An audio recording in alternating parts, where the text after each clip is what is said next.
This morning I'm a little tired because my daughter just finished her bake sale slash lemonade stand slash jewelry sale slash yard sale this morning in my front lawn. And the tired that we're experiencing right now is the good kind of tired. I had a lot of clients this week talking about a different kind of tired. And these are clients that I'm seeing for mental health, but also clients that I'm seeing for couples therapy. And they're describing racial fatigue. So some of the symptoms that they're describing is everything from starting to notice that they're having difficulty going to sleep.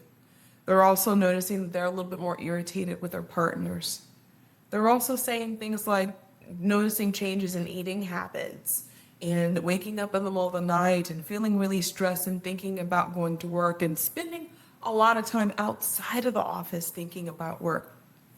And so I want to talk today about how we can start to move past some of this racial fatigue and maybe pick up some of this energy that my girls are working on and just starting to make your own money.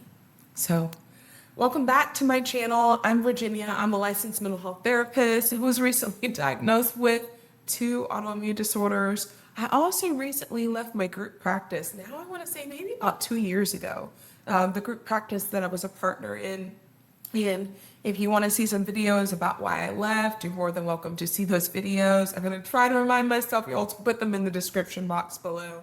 So please feel free to check out my channel.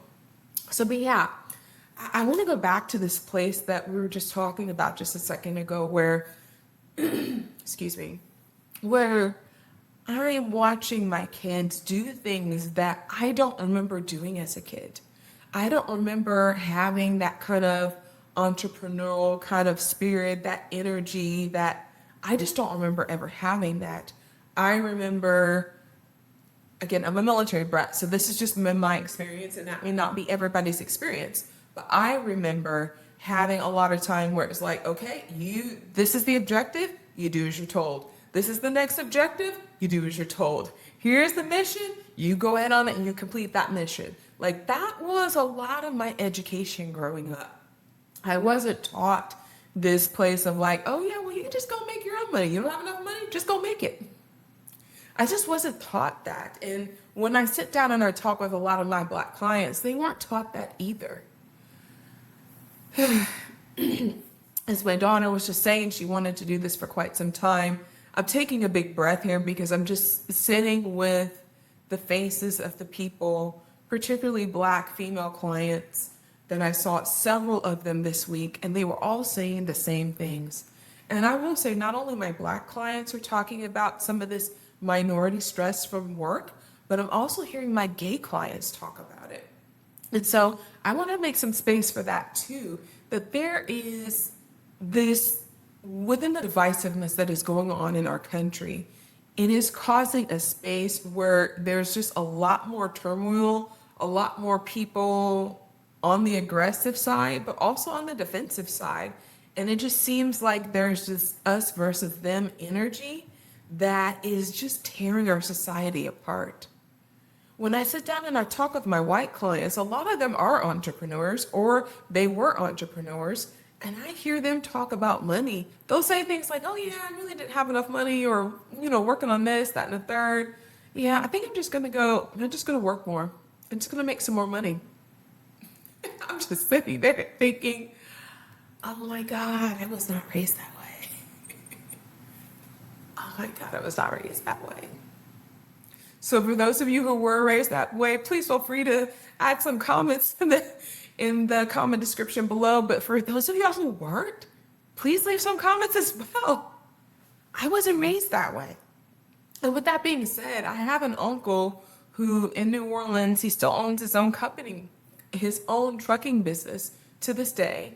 And that actually got started from my grandfather.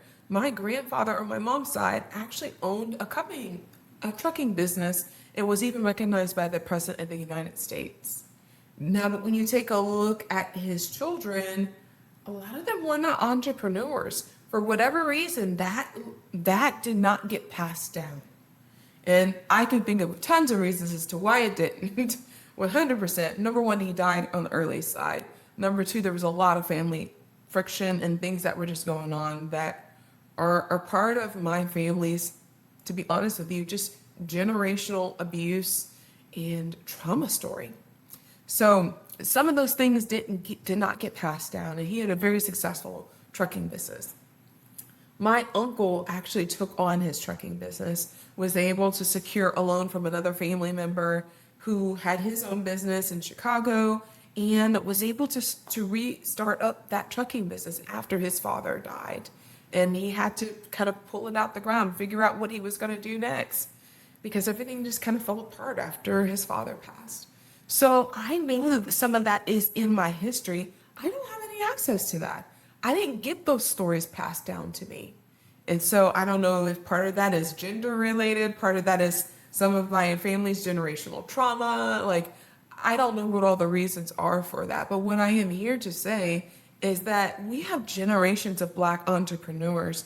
And for whatever reason, we are not putting out the pipeline more Black entrepreneurs. I've heard the saying, and I know you have too, that if there's no space at the table, you make your own table. And when I have said that to clients, I've had so many clients say, "Oh, I'm not an entrepreneur." And I'll be really honest, that was me too. That was me too. The practice that I have now is actually the third practice that I have owned, managed, been a part of, be leading, and being an owner of. It's the third time. And I have learned a lot along the way. So this is something that I've been thinking about. I've been sitting with Black fatigue, burnout, as I've been sitting with minority stress, and actually a way to be able to manage it. There's lots of ways in terms of quote unquote coping. But I think one of the big problems is, as long as America, as a society, we're in this spot where we're highly divisive and divided, I think that maybe part of the problem is we just still don't have enough spaces. We don't have enough Black businesses. We don't know how to make our own money. So we stay in situations that don't feel good for us because we don't know any other way. And I'll be honest, because we're scared. Because we're scared. Those are definitely two things that held me back. The very first time that I opened up my own practice, I was scared. And there was no blueprint for me. I had never owned a business before, never taken a class on a business that felt like something that I could grasp all the concepts. It felt like this is for me. I never felt like this is for me. When I was in school, again, I did what I was told. I worked hard, I made good grades, and I was told that you're going to be able to go into the promised land, so to speak, in terms of being able to be employed and be able to feed your family and to take care of all the things you want to take care of and hopefully have some money left over in the bank. So I did that. And by a series of several different events, it just was in the cards for me to figure out and learn through the School of Hard Knocks on how to be an entrepreneur. And so what I want to do today is I actually want to give back from some of the success that I have been able to experience. And I also want people to be able to learn from my failures, and so that you can be in the process of failing forward. So one of the things that I'm proposing, and y'all let me know in the comments, and I have a handful of comments of people that I've done on YouTube. I've had even more with people messaging me privately through Instagram. So, but however you want to reach out to me, send some comments. Let me know if this would be something that, if it was possible, if you could get this blueprint, like I wish I had got passed down to me, if you get a blueprint, if you're able to work through the fear, would you want to be in charge of your own destiny? And if the answer is yes to that, I'm seriously thinking about on Fridays being able to have some videos where I'm tripping over my words, y'all. Neurospicy moment. I want to be able to have some time where I am airing videos of interviews with Black entrepreneurs. And and I know a lot of Black entrepreneurs. I'm really fortunate in that sense.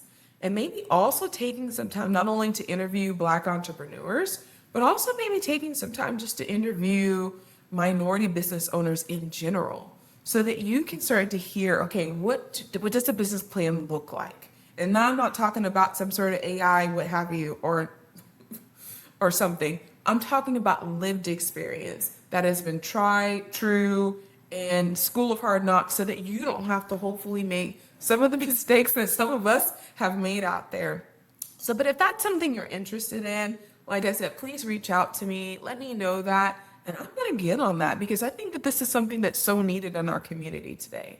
So, if you have not subscribed to my channel already, I do ask that you would take some time to do that. My name is Virginia. I'm a licensed mental health therapist. I'm going to be bringing you information not only about Black fatigue and burnout, but I'm also going to be bringing to you information about parenting, about marriage tips, and that's why I'm bringing up this piece of being an entrepreneur, because it touches so many things, all of our relationships. To get a little bit more freedom, I want that for everybody.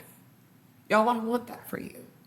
So my hope is that you do something really good for yourself today and also do something to take care of others that are in your life. Till next time. Bye.